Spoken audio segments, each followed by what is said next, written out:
10 साल पुराने हों आपकी बाल्टियाँ और टब या फिर हों आपकी बास्केट्स, उनको हम करेंगे किस तरह नीट एंड क्लीन। और क्या कमाल दिखाएगा ये मस्कारा, आज हम आपको बताएंगे बहुत ही आसानी के साथ, बिना किसी केमिकल के, बिना किसी हार्पिक के हम साफ़ करने वाले हैं 10 से 15 साल पुरानी अपनी बास्केट्स को, अपने रैक्स को। और इसके साथ ही छोटी छोटी हैं क्लीनिंग के टिप्स एंड ट्रिक्स जो कि आज हम आपके साथ शेयर करने वाले हैं। बिस्मिल्लाहिर्रहमानिर्रहीम, अस्सलाम वालेकुम, कैसे हैं आप सब? उम्मीद करती हूँ आप सब खैरियत से होंगे।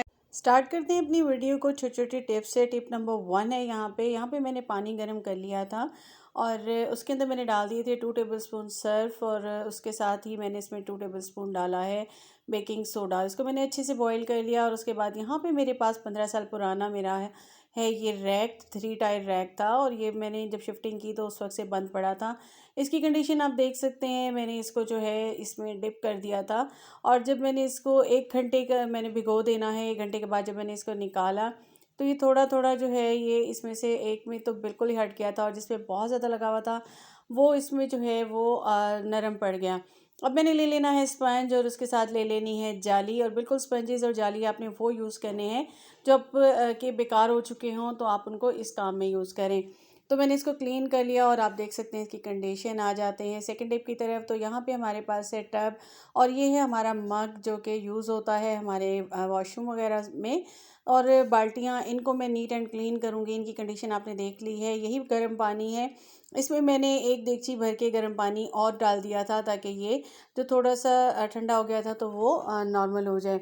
अब मैंने क्या करना है, बिल्कुल इसके अंदर मैं जो है इसको डिप करके मैंने आधे घंटा रख दिया, और उसके बाद मैंने ये स्पंज ले लिया। स्पंज मैंने वो लिया जो मेरा किचन में बेकार हो चुका था, तो मैंने इसको फेंका नहीं और इसको मैंने इन कामों के लिए उठा के रख देती हूँ। तो आप भी इस तरह से कर सकते हैं। इस तरह से आपका जो है ये स्पंज दोबारा से रीयूज़ हो जाता है और आपकी बाल्टियाँ वगैरह वॉश हो जाती हैं। यहाँ पे मैंने इसको रगड़ना शुरू कर दिया था, और उसके साथ ही जो इसके कुछ पार्ट्स ऐसे हैं जिसमें जो है वो नहीं जाता हमारा हाथ, तो मैंने उसके लिए टूथब्रश रख दिया था। टूथब्रश भी बेकार हो तो आप फेंका ना करें। तो इससे मैंने इसे अच्छे से रगड़ना शुरू कर दिया, और आप भी इस तरह से इसको रगड़ेंगे। और साथ ही मैं थोड़ा थोड़ा यही गर्म पानी यूज़ करूँगी, और आप देखेंगे इसको 5 से 6 मिनट लगेंगे मुझे। और मैंने इसको कर देना है बिल्कुल नीट एंड क्लीन, बिना किसी हार्पिक के, बिना किसी क्लीनर के। हमने कुछ भी यूज़ नहीं किया। घर में मौजूद सर्फ और बेकिंग सोडा को हमने पानी में बॉईल किया, और हमारे ये सारी चीज़ें जो है प्लास्टिक की जितनी भी होती हैं जो हमारे घर में यूज़ होती हैं वो सारी साफ़ हो जाएंगी। इसके अंदर की कंडीशन आप देख सकते हैं किस तरह की है। अब मैं इसको वॉश कर लूँगी, और वॉश करने के बाद आप देखेंगे कि ये बिल्कुल नीट एंड क्लीन हो जाएगा, और बिल्कुल इस तरह से हो जाएगा जिस तरह के हम ये न्यू लेकर आए हैं। तो बहुत छोटी सी टिप है जिस पे अमल करके हम जो है बहुत आसानी के साथ अपने सारे कामों को कर सकते हैं अंजाम। और बिल्कुल आप भी इस तरीके से अपने काम अंजाम दे सकती हैं। तो अब आ जाते हैं हम अपने जो है वो नेक्स्ट टिप की तरफ। और इसको जो है हमने अपनी नीट एंड क्लीन कर लिया है, और इसके बाद हम क्या करेंगे कि सेम प्रोसेस हम करेंगे अपनी बाल्टियों के साथ। बिल्कुल जी, बाल्टी और टब में को भी मैं इसी तरह से रगड़ लूँगी, और रगड़ने के बाद जो है मैं आपको दिखाऊँगी कि उनकी कंडीशन क्या हो गई है। तो इसको मैंने अच्छे से रगड़ लिया था, और ये आप देख सकते हैं। और अब मैं इसको वॉश कर लूँगी, और वॉश करने के बाद मैं अब इसको दिखाऊँगी कि आप इसको देखिए कि कितना ये नीट एंड क्लीन हो गया है। और ये सारा मैंने रगड़ के रख दिया था, मैं इसको वॉश कर लूँगी, और ये मेरा बिल्कुल न्यू हो गए हैं। आपने इनकी कंडीशन पहले भी देखी थी, और अब भी आप इनकी कंडीशन देख सकते हैं। तो छोटी छोटी सी टिप्स हैं जिस पे अमल करके आप जो है बहुत आसानी के साथ अपने इन सारी चीज़ों को नीट एंड क्लीन और बिल्कुल नया बना सकते हैं। आ जाते हैं अपनी नेक्स्ट टिप की तरफ। तो नेक्स्ट टिप है मेरी, इस तरह की हमारी किचन में जो है वो जब हम चीज़ें रखते हैं तो क्या होता है कि पीछे सारी ये चीज़ें, जाहिर सी बात है, हमने यहाँ रखी होती हैं। तो यहाँ पे ये सारा आप देख रहे होंगे कि पीछे जो है वो सारे दाग हैं, ये सारे मैल जमा हो जाती है, और बर्तन वगैरह धुलते हैं यहाँ पे। तो यहाँ हमने ले लेना है एक हार्पिक को हमने यहाँ पे गिरा दिया। उसके बाद हमने ले लेना है मेडिसिन का रैपर। बिल्कुल इससे मैं अच्छे से इसको रब करूँगी, और रब करने के बाद आप इसकी कंडीशन देखेंगे। मैं इसको वॉल्स पे भी कर लूँगी, और इसकी बैक पे भी, और सारे कॉर्नर्स जो हैं इन पे जो है वो ज़ाहिर है पानी जमा होता रहता है। जब पानी थोड़ा थोड़ा रह जाता है तो वो उससे जो है ये सारे स्पॉट्स बन जाते हैं। तो इसको मैं इस तरीके से यहाँ पे वॉश कर लूँगी। इसको मैं अच्छे से रगड़ूंगी और उसके बाद मैं यहाँ पे इनको धो लूँगी। अच्छा, यहाँ मैंने सिंक पे भी से इसी तरीके से थोड़ा थोड़ा मैंने जो है वो हार्पिक डाल के इनके जो ये डिज़ाइन होता है इनमें भी मैल फंस जाती है और बर्तन धोते हैं हम, ज़ाहिर है, और उसी की होती है सारी, और उसको भी मैं इस तरह से रगड़ लूँगी। तो सारी ये इसकी टैब और आसपास के सारी ये वॉल्स और इसकी आसपास की सारी जगह जो है वो नीट एंड क्लीन हो चुकी हैं बिल्कुल, ये बैक पे भी। और जो ये थोड़े थोड़े आपको नज़र आ रहे हैं, ये जी इनका कलर इस तरह से है, और ये वैसे ये सारा का सारा नीट हो चुका है। तो इस तरीके से आप भी बहुत आसानी के साथ मेडिसिन के रैपर्स को फेंके नहीं और सफाई कर लीजिए।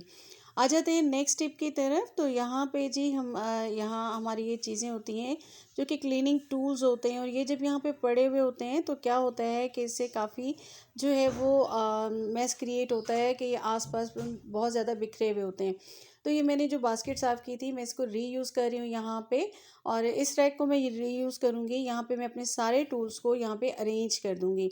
आप भी इस तरीके से चाहें तो अपनी जो जो भी आपकी बेकार चीज़ें हों या टोकरियाँ वगैरह आपके पास पड़ी हों, तो आप उसको रीअरेंज कर सकते हैं, और उस पे इस तरह से आप चीज़ें अपनी समेट देंगे तो क्या होगा कि ये इतना मेस क्रिएट नहीं करेगा, बल्कि एक अच्छी सी लुक आ रही होती है। तो यहाँ पे मैंने अपने सारे टूल्स, जितने भी मेरे ऑर्गेनाइजर्स थे और जितनी भी मेरी क्लीनिंग की चीज़ें थी, ये सब मैंने यहाँ रख दी। अच्छा, मैं यहाँ पे जो है वो सोप ज़रूर रखती हूँ हैंड वॉश करने के लिए, लाइफ बॉय को मैं रख देती हूँ। और आज मैंने इसकी ये जो है इसको भी मैंने साफ़ कर दिया था, अपने इसके जो है होल्डर को। और इस तरीके से आपका ये देखिए खूबसूरत लगेगा और मैस क्रिएट नहीं होगा। जितनी भी चीज़ें हों आप इसको यहाँ पे अरेंज कर सकते हैं। आ जाते हैं अपनी नेक्स्ट टिप की तरफ। तो इसकी साइड पे मैंने एक हुक लगा दिया था, और इस तरह से मैंने यहाँ पे ये मेरी क्लीनिंग की सारी चीज़ें हैं, ब्रशेस वगैरह हैं, और ये जो पेस्ट है ये मैंने स्पेशल जो है वो किचन में रखा हुआ है सिर्फ क्लीनिंग के लिए। तो इस सारे टूल्स को मैं यहाँ पे अरेंज कर दूँगी, और ये भी यहाँ पे हो जाएगा अरेंज। और यहाँ पे मैंने इसको यहाँ इस तरह बिल्कुल सिंक के पास किया है, ताकि जो भी वाटर वगैरह हो वो सारा का सारा नीचे सिंक में चला जाए। तो इस तरीके से आप अपनी किचन को रीअरेंज कर सकते हैं। बिल्कुल, आ जाते हैं अपनी नेक्स्ट टिप की तरफ। तो यहाँ पे जी हमारी काफ़ी सारी चीज़ें जो है वो बिखरी हुई थी, जो कि हम चूल्हे के पास बैग पे रखते हैं। तो यहाँ मेरे पास एक और इस तरह का 3 टायर रैक था। तो मैंने क्या किया कि मेरी जो ये मसाले बॉक्सेस जो मैंने पीछे रखे होते हैं, तो उससे क्या होता है कि बिल्कुल गर्द जमा होती रहती है, इसके ऊपर मिट्टी आती रहती है, और चूल्हे का धुआं भी उस पर लगता रहता है। तो यहाँ पे मैंने इसको अरेंज कर लिया था बिल्कुल कॉर्नर में, मेरे पास यहाँ पे जगह थी। तो मैंने इसको यहाँ पे सारे अपनी जो है वो मसाला बॉक्सेस वगैरह रख दिए, और अब ये बहुत ज़बरदस्त लुक लग रही है इस तरफ के पोर्शन की, किचन की। तो ये खूबसूरत लगने लग गया था, और इस तरह से हम अपनी जो है सारी चीज़ों को, बिखरी हुई चीज़ों को अरेंज करके बिल्कुल एक खूबसूरत लुक दे सकते हैं उन्हीं चीज़ों से। आ जाते हैं नेक्स्ट टिप की तरफ। तो इस तरह के जो है हमारे पास होते हैं हैंगर। मेरे पास एक हैंगर मौजूद था टिशू का, तो मैंने इसको यहाँ पे लगा दिया। और इसके साथ ही मैं यहाँ पे जो है वो लगा रही हूँ, ये जो मेरे हमारे क्लीनिंग के जो है टॉवल्स वगैरह होते हैं, ये मैट होते हैं। तो इनको हम जो है जब सफाई करते हैं उसके बाद हम इनको वॉश कर देते हैं। तो इनको लटकाने के लिए भी हमें एक स्पेस चाहिए थी, तो यहाँ मैंने इसको अरेंज कर दिया। आ जाते हैं अपनी टिप नंबर 9 की तरफ। तो यहाँ पे जी मेरे पास है एक मस्कारा, और मैं आपको मस्कारे का कमाल बताने वाली हूँ कि यहाँ पे जब हम इसको ओपन करते हैं तो ये काफ़ी हार्ड हुई हुई होती है इसकी जगह, और हमारा हाथ फिसल जाता है। तो मैंने यहाँ पे ले ली थी रबर बैंड, उसको मैं इस तरह से अरेंज कर दूँगी, और उसके बाद जब मैं इसको खोलूँगी तो देखिए बिल्कुल आसानी के साथ ये खुल जाएगी। पहले थोड़ा सा हार्ड हो रहा था और ये नहीं ओपन हो रहा था, हमारा हाथ फिसल रहा था। इस रबर बैंड की वजह से हमारा हाथ नहीं फिसलेगा, और बहुत ईजीली हम इसको खोल लेंगे। तो कैसी लगी मेरी आज की टिप्स एंड ट्रिक्स? उम्मीद करती हूँ आपको पसंद आई होंगी। टिप्स पसंद आई हो तो मेरे चैनल को सब्सक्राइब कर दीजिएगा, बेल आइकॉन को प्रेस कीजिएगा। अपना रखिएगा बहुत ज़्यादा ख्याल। मुझे दीजिएगा इजाज़त। अल्लाह हाफिज़।